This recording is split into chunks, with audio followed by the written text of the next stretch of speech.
Hello, you're welcome back to Project Management Demystified.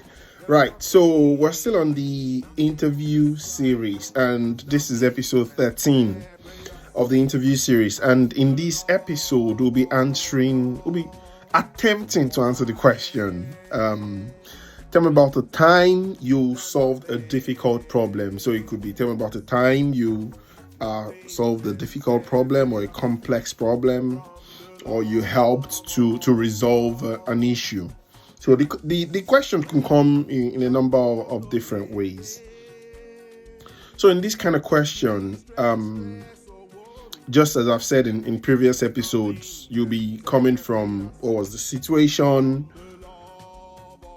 You kind of describe the situation, describe the things you in particular did to solve the question and to solve the problem, and then what was the outcome of the actions you took. And telling it in that story format would make it stick. As I always say, you can say whatever you want to say. If the interviewers don't remember, if it doesn't stick, if they don't have something to write down, then you might be shooting yourself in the foot. You might not get the right level of recognition of visibility as you should. So tell me about a time you solved a difficult problem or a complex problem.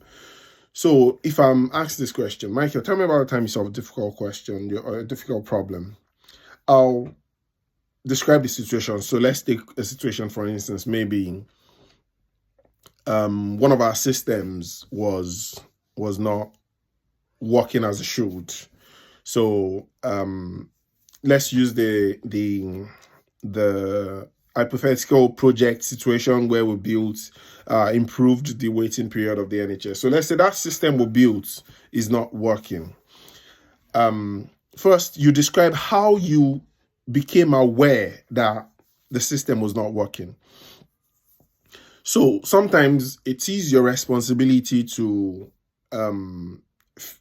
identify issues and fix issues, but sometimes some people are just proactive. Some people, it is not their responsibility to identify or fix issues, but once something that impacts customers go wrong, they try as much as possible to contribute to fixing the problem.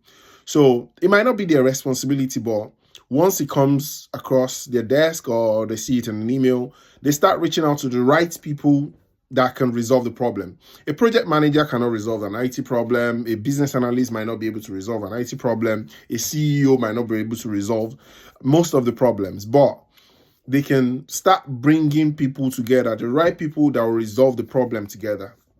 So as I said in my previous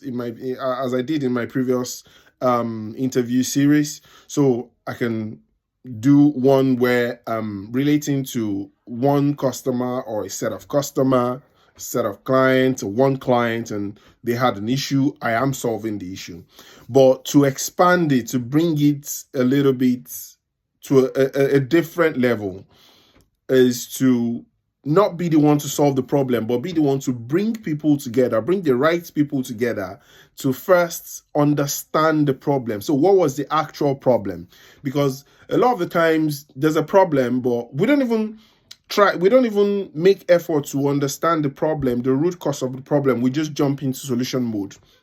And sometimes that might be challenging, because you might eventually not be solving the problem. So you might put things in place, but the measures you've put in place will not solve the problem. But when you understand the problem, it might take time to understand the problem. So the problem might be impacting customers are calling left, right, and center. Your call center or your operation center or the business everywhere is busy.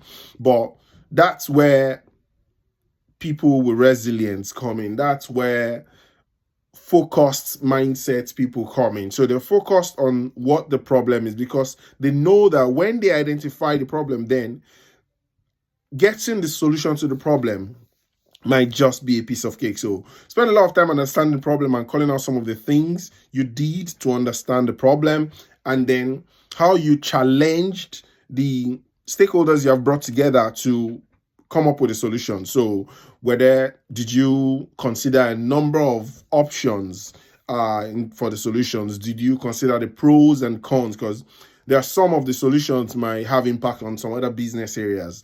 Some might not. Some might not totally fix the problem.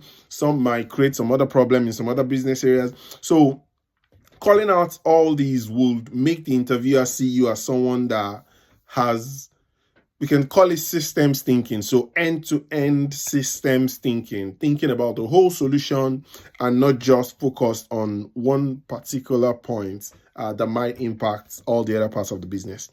I hope that helps. And don't forget, you call out the result as well. So towards the end, what was the result? What was the outcome? So did you make life better for 1 million customers? Did you save 10 million pounds? Did you prevent loss of X million pounds? I'll leave you there and I'll see you on the other side. Cheers. Bye-bye.